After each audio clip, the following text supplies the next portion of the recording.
Bu sual ola bilər ki, biraz qeyri-adi görünür, amma mənə çox maraqlı idi və elə güman edirəm ki, izləyicilər üçün də maraqlı olar.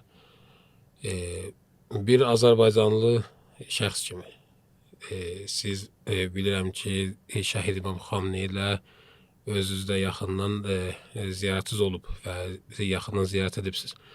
Bir təəssüratınız və ya bir xatirəniz varsa Şəhid İmam Xamneyidən, onda inşallah buyurarsınız. Bəli, belə bir tövfiq bizim üçün hasil olub. Həm xüsusi, həm ümumi və həm yarım xüsusi görüş olub bizim şəhid imamımızla və ömrümün ən şirin və heç vaxt unudulmayan anlarıdır. Xüsusi görüş barədə istəmirəm danışmağa. Ümumi görüşlər də çoxlu insanlar, yüzlərlə insan gəlir və ağa söhbət edib, qutarır və durur gedir. Yalnız uzaqdan baxıb ağanı ziyarət edə bilir. Amma yarım xüsusi görüşlər mən üçün daha yadda qalan və təsirli olub. Məsələn, həftənin birinci günü Doşənbə görüşləri deyirdilər. 20 nəfərlik görüş olurdu ağı ilə.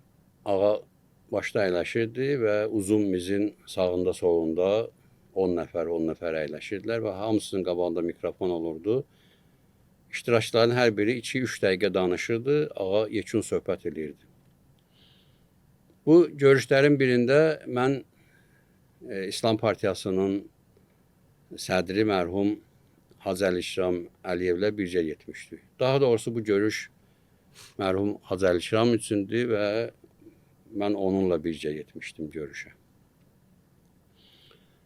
Görüş qutarandan sonra ağa ayağa qalxırdı və bəziləri ilə də 1-2-3 dəqiqə ayaqüstü söhbət eləyərdi. Hamı yerində dayanardı ayaqüstə, salonun ortasında. Ağa kiməsə yaxınlaşardı, bəzi söhbətləri, bəzi tövsiyələr olardı. Biz mərhum Hacı Əlişramla dayanmışdıq, ağa yaxınlaşdı bizə və çox yaxın məsafədə, yəni həddən artıq yaxın məsafədə.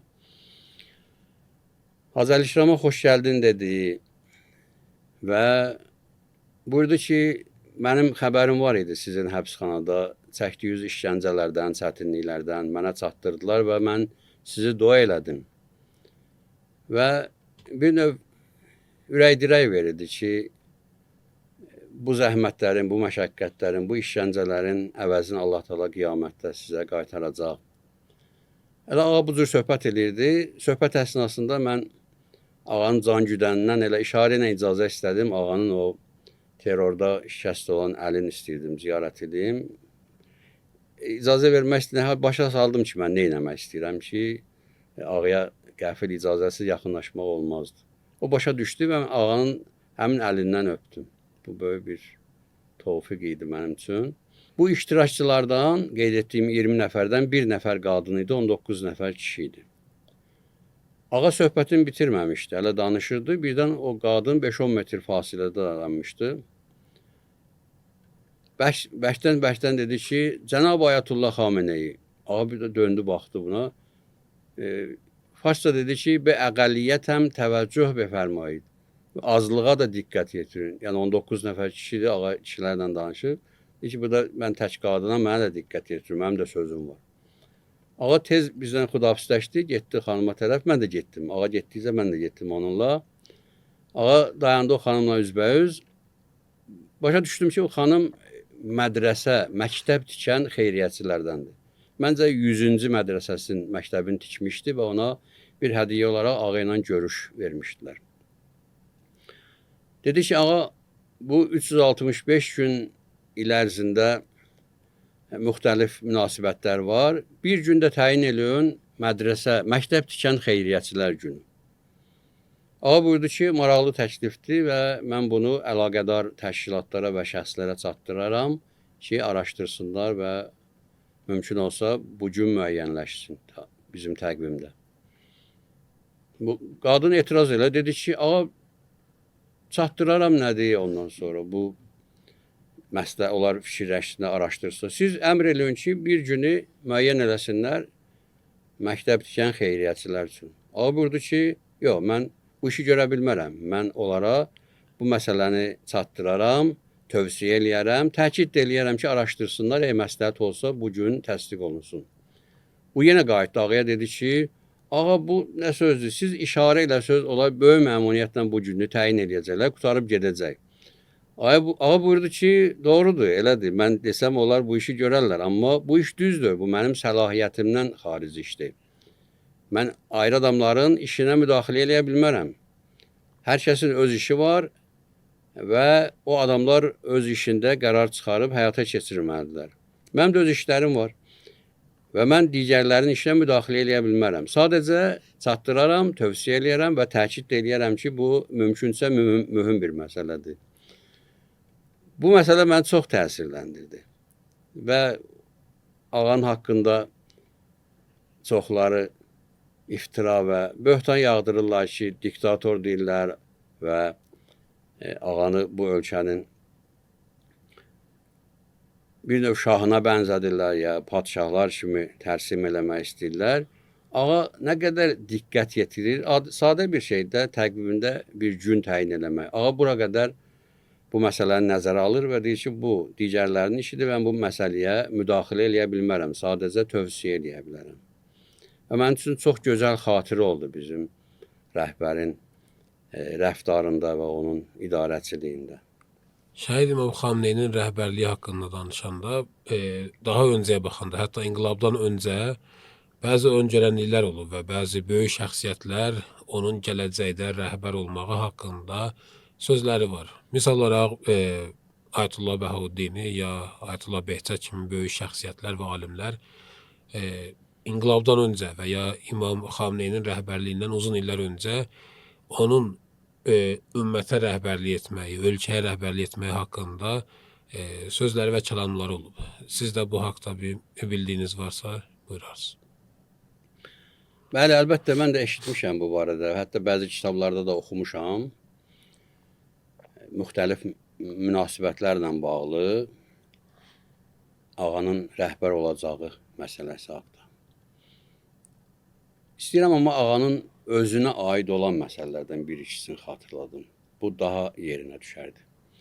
Bizim ustadımız Ayətullah Şeyxəli Aleyhisaq danışırdı. O tədqiqatçı alim idi və eşitdiyi heç bir şeyi tədqiq eləmədən deməzdi və yazmazdı. Çox dəqiq idi bu tədqiqatçılıq məsələsində. O danışırdı ki, indiki tarixlə götürəndə 30, bəlkə də 35 il bundan qabaq deyirdi ki, mən Şəbistərdə İmam Cümənin qonağı idim. Axşam oturmuşduq, şam yeməyindən sonra söhbət edirdik. Bu İmam Cümə çox qəribə bir şey danışdı.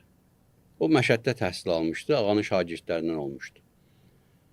Deyir, ağadan söhbət düşmüşdü. İmam Cümə dedi ki, biz hələ uzun illər qabaq bilirdik ki, ağa böyük məqama yetişəcək. Dedim, hardan bilirdiniz? Deyir, ağa həbsdən təzə azad olmuşdu. Yəni, bu hadisə baş verir İslam inqilabından 8 il qabaq. Deyir, ağa həbsdən təzə azad olmuşdu. Biz də ağanın şagirdləri 5-6 nəfər eşitdik. Dedik ki, gedək ağaya baş çəkək. Ağa zindandan təzə qayıdıb. 6 nəfər idik. Getdik, axşam oturmuşduq, çay içdik. Hal-əhval elədik. Ağanın həbsxanada vəziyyətindən, bəzi məsələlərdən soruşduq. Bizimlə gələn tələbələrdən biri dedi ki, ağa, indi hardan başlamaq istəyirsiniz? Fəaliyyətə necə başlamaq istəyirsiniz? Nə etmək istəyir ümumiyyətlə? Bir ağa buyurdu ki, həbsdən qabaq əlimizdə bir məscid vardı. Orada danışırdıq, söhbətlərimizi zəbt edirlər, yazırdılar, kasetlərdə paylaşırdılar, şəhərlərə yayırdılar. İndi o məscidə getməyə icazə vermirlər. Görə indi hardan başlayacaq? Bir an dayandı ağa. Sonra davam elədi ki, mən dua eləmişəm, Allahdan bir şey istəmişəm və Allah da onu müstəcab edib, qəbul edib. Amma bilmirəm nə vaxt həyata keçəcək. Deyir, biraz baxdıq bir-birimizin üzünə, başa düşmədik. Yenə soruşdu ki, həmin tələbə, ağa biraz izah eləsəydiniz yaxşı olardı. O nə cür duadır ki, müstəcab olub, amma hələ həyata keçməyib. Deyir, ağa buyurdu ki, məni Məşəddə həbs elədilər, istintaq da burada davam elədi, istintaq başa çatdı və məhkəmənin vaxtını gözləyirdim ki, yaxın həftələrdə məhkəməm olacaq. Yenidə məni müstəntiq çağırtdırdı, çox qəmli idi, kədərli idi, baxdı mənə yazıq-yazıq, dedi ki, ay Xamney, sizin məhkəmə qovluğun bu cinayət işin göndərdilər Tehrana. Bir söz demədim.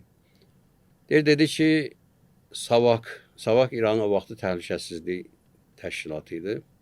Dedi ki, Savakın istintaq şöbəsi apardı sizin məhkəmə qovluğunuzu. Yenə bir söz demədim. Dedi ki, sizin məhkəmə işinizi verdilər Mənut Çehriyə. O, Savakın müstəntiqlərindən idi. Çox əzazil bir insan imiş. Ayalisa deyirdi ki, o adama elə qovluqları verirdi, elə məhkəmə işin verirdilər ki, bu adamı ya işgəncə verə-verə öldürəcəksən, ya da bunu sındıracaqsan, mövqeyin dəyişəcək və həbsdən sonra artıq bu müqavimət işinə, mübarizə işinə davam eləməyəcək. Bunu azad qoymuşlar, belə bir adam idi. Deyir, müstəntiq ağaya deyir ki, sizin işi verdilər Mənut Çehriyə. Ayalisa deyirdi ki, bəzi adamlar eşidəndə ki, onun işin Mənut Çehriyə tapşırıblar, infarkt keçirtmişdi. O qədər qorxulu adam idi. Deyir, ağa buyurur ki, dedim, təvəkkül Allah'a. Mənə göndərdilər Tehrana və artıq müstəntiq bu idi. Gecə saat 12-dən sonra gəlirdi istintaqa və Ayalisa deyirdi ki, həmişə də stolun üstündə araq şüşəsi olurdu. Ayaq üstə danışa-danışa istintaq edirdi, danışdırırdı və həmişə də qəfildən vururdu müttəhəmləri. Ağa buyurur ki, mən də çox diqqətlə ayaq üstə dayanmışam, diqqətimi bütün toplamışam ki, məni necə vuracaq, hardan vuracaq. Deyir, məndən soruşdu ki, sənin qovluğunda yazılıb ki, şaha mürtəci demişsən. Nə deməkdir mürtəci? Deyir, dedim ki, mürtəci sözü ərəb sözüdür, rəcəə feilindən götürülüb, yəni qayıtmaq, geri qayıtmaq. Bizim şah geri qalmış insandır və milləti, dövləti, xalqı inkişafdan saxlayır. Məqsədim bu olub. Deyir, danışırdı, mən də diqqətlə bunun hərəkətlərini izləyirdim. Özü də idman ustası idi, çox əzazil, insafsız bir insan idi. Deyir, danışa-danışa arxaya keçdi və qəfildən ayağının arxası ilə mənim başımın arxasına möhkəm zərbə vurdu və mən yıxıldım. Ağa buyurur ki, çox möhkəm zərbə idi. Başa düşdüm ki, mənim başımda, beynimdə nəysə ciddi xəsarət aldım.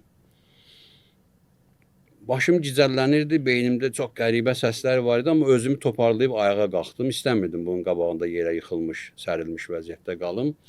Bir təhər ayağa qalxdım və başa düşdüm ki, bu məni səhərə qədər işgəncə vura-vura, işgəncə verə-verə öldürmək istəyir. Və mən də bunun qarşısında geri çəkilmək fikrim yoxdur və mövqeyimi dəyişmək fikrim yoxdur. Deyir, Allahla danışdım. Allahla ürəyimdə bir razı niyaz elədim. Dedim, Pərverdigaram, mən bu insanın, bu vəhşi insanın, bu məlun insanın əlində ölmək istəmirəm. Mən səndən bir fürsət istəyirəm. Mənə bir ömür ver. Mənim ürəyimdə sözlərim var. Mən istəyirəm bu sözləri deyim, İslamın həqiqətlərini deyim və dünya eşitsin. Mən bu arzumdur. Mən istəyirəm bütün dünya İslamın həqiqətləri ilə tanış olsun. Deyir, mən bunu Allahla danışdım, Allahla razı niyaz elədim. Dedim, mən belə bir ömür istəyirəm, belə bir fürsət istəyirəm. Bu vəziyyətdə, bu şəraitdə bu adamın əlində ölmək istəmirəm. Sonra ağa buyurur ki, mən bədənim axdı. Onu hiss elədim ki, mən yıxılmağa doğru gedirəm, sonra heç bir şey xatırlamıram. Ağa 7 gün ya 9 gün komada olur o zərbədən sonra. Yəqin ki, müstəntiq baxır, görür ki, bu artıq ya öldü, ya məsələn, ağır ciddi xəsarət aldı. İstintaqı dayandırırlar, ağanı aparırlar xəstəxanaya. Ağa buyurur ki, o komada olduğum müddətdə mən bir qəribə yuxu gördüm. Gördüm ki, İmam Xomeyni ilə üzbəüz dayanmışıq. Bu hadisə nə vaxt baş verir? İnqilabdan neçə illər qabaq. Deyə gördüm ki, İmam Xomeyni ilə üzbəüz dayanmışıq, aramızda bir tabut var. Və bu tabut da Bəni İsrailin tabutu ya Bəni İsrailin sandığı adlanır. Quranda bu barədə ayə var və çox bu haqda bu sandıq haqqında kitablar da yazılıb. Oxucular da, dinləyicilər də istəsələr bu mövzu barədə mütaliə edə bilərlər. Bəni İsrailin tabutu. Onun içərisində Bəni İsrail peyğəmbərlərin bəzisinin mirasları var. Məsələn, Həzrəti Musanın əsası ya Süleyman peyğəmbərin üzüyü, bəzi Tövratın bəzi lövhələri və çox mühüm miraslar, Həzrəti Harunun mirasları var onun içərisində. Bəni İsrail nə vaxta qədər ki, bu sandığa, bu tabuta diqqət yetirirdilər, hər yerdə müvəffəqiyyətləri var idi və sonralar qəflət elədilər. Həm bu sandığı itirdilər və həm bədbəxtçilikləri başladı. Bu sandıq, bu tabut müvəffəqiyyət rəmzidir. Bu sandıq iqtidar, qüdrət rəmzidir. Hakimiyyətdir. İlahi gücdür bu sandıq rəmz olaraq. Bu kimdə olsa, o dünyaya hakimiyyət eləyərlər. Dünyəvi bir hökmranlığı ola bilər, dünyəvi bir əzəməti ola bilər. Və o Yahudilər bu sandığı itiriblər. Mən eşitdiyimə görə Fələstinin altında olan tunellər, sərdabələr, qəbirlər qalmayıb. Netanyahu'nun komandası axtarır ki, bu tabutu tapsınlar və bununla yenidən iqtidar, dünyaya hökmranlıq müvəffəqiyyətini əldə edə bilsinlər. Hətta Məscid-ül Əqsanın altında bunlar dağıdıb onu sandığı oradan tapmaq istəyirlər. Rəvayətdə var ki, bu sandıq imamın zuhur əlamətlərindəndir. Fələstində tapılacaq və zuhurun qəti əlamətlərindən də biri bu tabutun tapılmasıdır. Ağa buyurur ki, mən gördüm imam dayanıb, mən bu tərəfdə ortada həmin tabut, Bəni İsrailin sandığı, tabutu. İmam Xümeyni mənə buyurdu ki, Seyyid Əli, götür bu tabutu. Mən əyildim, nə qədər güc vurdumsa yerindən tərpədə bilmədim. İmam əyildi, elə bil boş qutu götürmüş kimi götürdü. Verdi mənə ki, Seyyid Əli, al bu sandığı. Aldım, gördüm ki, aldım və saxlaya bilirəm. Saxladım. Amma imam yoxdur. İmam Xümeyni gözlərimdən qeybə çəkildi. Bir də baxdım ki, gördüm, qarşıda millətlər dayanıb. Ağ dərili, qara dərili, qırmızı dərili, müxtəlif millətlər dayanıb. Mən danışıram və onlar da mənə qulaq asırlar. Mən başa düşdüm, bu yuxudan ayılandan, komadan ayılandan sonra başa düşdüm ki, Allah mənim o duamı, arzumu müstəcab edib, Allah mənə bir fürsət verəcək, bir zaman gələcək, mənim əlimdə elə imkan, qüdrət olacaq ki, mən danışım və dünya xalqları mənim səsimi eşitsinlər. İslamın sözün, İslamın həqiqətini dinləsinlər. Amma bu nə zaman olacaq, mən bilmirəm. O Şəbüstlərin İmam Züməsi deyir ki, ağa həmin gecə bizə dedi ki, mən başa düşdüm ki, bu dua müstəcab olub, amma zamanını bilmirəm. Nə zamansa Allah mənə çox geniş, təsəvvür olmaz bir imkan və qüdrət verəcək ki, mən danışım, dünya qulaq assın. Aya Alisaq deyir ki, mən dedim ki, o 6 nəfərin adım mənədir, elə oradaca yazdım. Biri Şəbüstlərin İmam Züməsi idi, qalan 5 nəfərin də adını yazdım. Deyir, hərəsi bir şəhərdə idi. Tək-tək hamısının yanına getdim. Dedim, ağa həbsdən çıxandan sonra getmişsiniz, belə bir görüş olub, ağa sizə belə söhbət. Hamısı bu söhbəti, bu yuxunu təsdiq elədi və mən bunu şəhid imamımız Ayətullah Xameneyinin bir kəraməti kimi yazmışam. Ağanın haqqında 500 səhifəyə yaxın kitab yazmışdı. Hələ 30-40 il bundan qabaq. Deyir ki, mən bu kəraməti orada yazdım. Yəni, bu tədqiq olunmuş bir məsələ kimi. Bu ağanın özünə məlum olan öngörənliyi idi ki, Allahın vədəsini gözləyirdi ki, nə vaxt həyata keçəcək. Və başqa birisi də, əgər uzun çəkməzsə söhbətimiz, ağanın həyatı haqqında bir kitab yazılıb. Kitabın farsça adı Xunedeli-ki Ləlşud. Yazılmağı da qəribədir. Çünki ağa özü haqqında, həyatı haqqında həm araşdırmağa imkan vermirdi, həm kitab yazmağa. Amma ağaya gəlib çox israr edirlər ki, ağa, müxtəlif müsəlman ölkələrində İslamçılar var, müqavimətçilər var ki, onlar İslama görə həbsə atılırlar, işgəncələr görürlər. Amma onlar üçün bir təsəlli lazımdır. Siz öz həyatınızı danışsınız, 6 dəfə həbs olunubsunuz, müxtəlif işgəncələrə məruz qalıbsınız, çətinliklər görmüsünüz. Bunları danışsınız, kitab olsa, onlar oxuyar, onlar təsəlli tapar, onların dərdlərində bir məlhəm olar.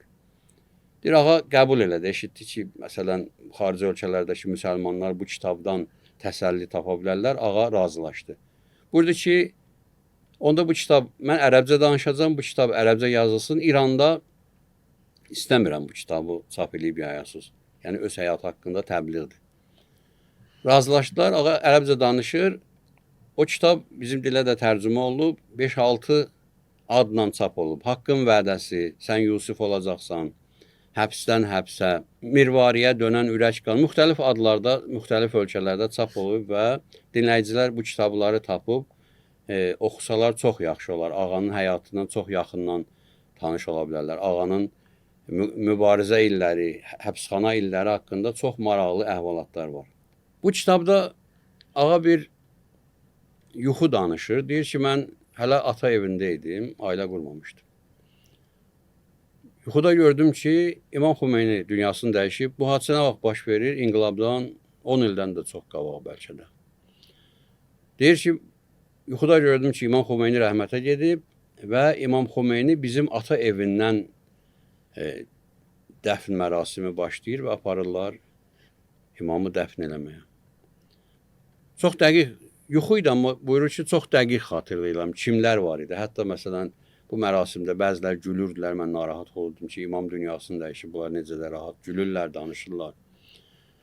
Şəhərin kənarında bir təpənin başında dəfn eləməli idi. Deyir, insanlar azala-azala getdilər, azaldı. O təpənin yamazlarına çatanda bir 30-40 nəfər qalmışdı. Bu 30-40 nəfərin içindən 4 nəfər ayırdılar ki, bu 4 nəfər tabutu aparıb bu təpənin başında dəfn edəcək. Onlardan da biri mən oldum. Deyir, tabutu gətirdi, yerə qoydu, orada qəbir vardı, orada dəfn eləməli idi. Tabutun qapağını götürdü, istədim axırıncı dəfə yaxınlaşım, imamla vidalaşım, imamı axırıncı dəfə ziyarət edib xudafisləşmək istəyirdim. Mən yaxınlaşmaq istəyəndə İmam Xomeyni qalxıb oturdu tabutun içərisində və bu barmağın mənim alnıma çatacaq qədər yaxınlaşdırdı. 3 dəfə dedi ki, sən Yusif olacaqsan. Sən Yusif olacaqsan. Deyir, mən yuxudan ayıldım, çox mütəəssir oldum. Bu yuxunu ilk dəfə anama danışdım. Dedim, ana belə bir yuxu görmüşəm. Anam da yuxumu yozdu. Dedi ki, elə sən Yusifsən də günün həbsxanalarda keçir. Çıxırsan, bir müddət keçir, yəni tuturlar səni, sallar zindana. Elə Yusifsən də, yəni bu yuxu artıq bir növ yozulub. Ağa buyurur ki, İnqilabdan 1-2 il qabaq Tehranda həbsxanada idim. 2 nəfərlik kamerada şeyx var idi, Ay Hafizi. Ay Hafizi də bu yaxınlarda rəhmətə getdi. Deyir ki, bu yuxumu təzədən mən Ay Hafiziyə danışdım. Söhbət düşür Ay Hafizi ilə. Nə olacaq bizim axırımız? Hamını tuturlar. Kim gözlərinə sataşır, tutub sallar zindana. Bu bədbəxtçilik, bu ağır vəziyyət nə vaxta kimi davam edəcək? Ağa deyir ki, mən yuxu görmüşəm. Bilmirəm nə vaxt olacaq, amma mənə də gəlir ki, çox mühüm dəyişikliklər olacaq. Deyir, mən Hafiziyə danışdım yuxumu ki, imam mənə yuxuda dedi ki, sən Yusuf olacaqsan. 3 dəfə dedi mənə. Anama danışdım, anam dedi ki, bəli də ömrün həbsxanalarda keçəcək. Ağa buyurur ki, sonralar inqilab qələbə çaldı və prezident seçkilərində ağa namizəd olur. Ay Hafizi danışırmış ki, mən onda Məkkədə idim. Məkkədə də İmam Xomeynin Beysəsində bir seçki üçün sandıq qoymuşdular. Hamı gəlib orada səs versin. Deyir, mən də gəldim. Bülletini götürəndə gördüm ki, namizədlərdən biri Ayətullah Xameneyi. Deyir, kövrəldim. Dedim ki, Ay Xameneyi, bu zindanların bir əzizi Misr olmağı da var imiş. Bu Yusifin təkcə ilə zindan həyatı yox, onun bir Misrin hakimi olmaq bir talihi də var imiş. Deyir, Ay Hafizi sonra bunu mənə danışdı. Və bu da bir növ ağaya öngörənli idi ki, Allah bir onun üçün böyük fürsət verəcək və ümmət üçün böyük işlər görmək üçün bir şərait yaranacaq. Təşəkkür edirəm, çox dəyərli idi. Güman edirəm ki, şəhid İmam Xameneyi haqqında kifayət qədər danışdıq. Hansı kifayət deyil, yəni təbii ki, nə qədər danışsaq azdır və bu mənəvi insanın həyatının, bərəkətlərin heç bir verilişdə, heç bir söhbətdə izah etmək olmaz. Amma təbii ki, çox danışılıb və inşallah yəni də gələcəkdə danışacağıq. O ki az danışılıb ondan və o ki az bilirik, yeni rəhbərimiz İmam Seyyid Mustafa Xameneyi ağadır. Onun haqqında da bir xatirə və ya bir əhvalat bilirsinizsə, onu da inşallah deyərsiniz və söhbəti yekunlaşdırarıq. İmam Seyyid Mustafa haqqında mənim ilk xatirəmi, ilk təəssüratımı danışım sizə. Biz bəlkə də 30 il bundan qabaq olardı. Qumda bir xiyaban var, Bulvara Əmin deyirlər, Muhammed Əmin. teleradio şirkətinin üzbəyüzündə mədrəsə və məscid kompleksi var. Yol bir tərəfdə Əl-Məhdi məscidi, bir tərəfdə Əl-Məhdi mədrəsəsi. Biz o Əl-Məhdi mədrəsəsində oxuyurduq. Bu məscidlə mədrəsənin arasında bir mağazin var idi. Mağaza var idi, orada ərzaq məhsulları satılırdı. Tənəffüsdə iki dərsin arasında bəzən dostlarla gəlirdi, orada meyvə şirəsi içirdi. Bir dostumuz vardı, indi hal-hazırda həbsdədir. Onunla gəlmişdik elə mağazaya. Bizdən qabaq bir seyyid dayanmışdı. Cavan seyyid idi, ruhani libasında. Nəysə almışdı, alışveriş eləmişdi. O satıcı nisiyə dəftərinə məncə qeyd edirdi. Və o mağazadan çıxdı, arxasıca da bir neçə metr fasilə bir şəxsi paltarda onun dalınca getdi. Satıcının adı Rəhman idi. Rəhman dedi ki, tanıdınız kim idi? Dedi, xeyr, tanıdım. Dedi, Ağa Müştəbadır. Yenə tanımadı. Dedi, Ayətullah Xamneyinin oğludur. İki qardaş, dedi, bu məscidin arxasında məhəllədə, iki qardaş icarənişindirlər, bir ev icarə ediblər, 2 mərtəbəlidir. Bir mərtəbədə böyük qardaş, aşağıda da Ağa Mustafa yaşayır. Dedi ki, bunlar təqaüd alırlar, tələbə təqaüd alırlar, bu da şəhriyə dillər. Təqribən ayın yarısına, ikinci 10 günlüyün axırına, məsələn, ayın 20-sinə qədər pulları çatır, nəğdə alırlar. Ondan sonra nisiyə alırlar, yazıram dəftərə. İndi təqaüdlərini alırlar, gəlib məndən hesablaşacaqlar. O bizə deyildi ki, əlbəttə inanmayacaqsınız, amma bu neçə müddətdir, bunlar bu cür yaşayırlar və həqiqətən də belədir. Mənim ilk dəfə gördüyüm və onun haqqında müşahidə elədiyim xatirə bu idi. Bizim rəhbərimizin oğlu, İran İslam Cümhuriyyəti, ali məqamlı rəhbərimiz, mərcəyi təqlidimiz, dünya şöhrətli rəhbərimizin oğlanları belə sadə həyat yaşayırdılar, təhsil alırdılar, təqaüdlə keçinirdilər, borcla keçinirdilər. Və təbiətən Allah bu cür insanlara, belə əlicəsinə yaşayan insanlara belə bir izzət verməlidir və belə bir yüksək məqam verməlidir ki, milyonlar gəlsin onun mərasiminə, göz yaşı töksün, başına vursun, ağlasın və canını qurban verməyə hazır olsun. Həqiqətən də bizim şəhid imamımız və onun salih övladı bu kimi münasibətlərə, bu kimi rəftarlara, bu kimi dəyərlərə layiq rəhbər idi. Əssalamu aleykum və rəhmətullahi və bərəkatuhu.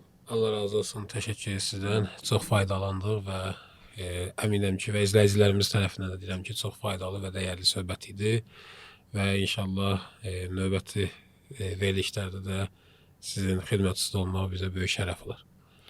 Çox sağ olun, təşəkkür edirəm və Allahdan istəyirəm ki, bizi, sizləri, bütün izləyiciləri, dinləyiciləri, millətimizi şəhid imamımızın yolun sədaqətlə, uğurla gedən insanlardan qərar versin. Bizi düşmənlərə qalib eləsin və günbəgün İslamın izzətin, müsəlmanların izzətini artırsın. Amin. Ya Rabbil Aləm.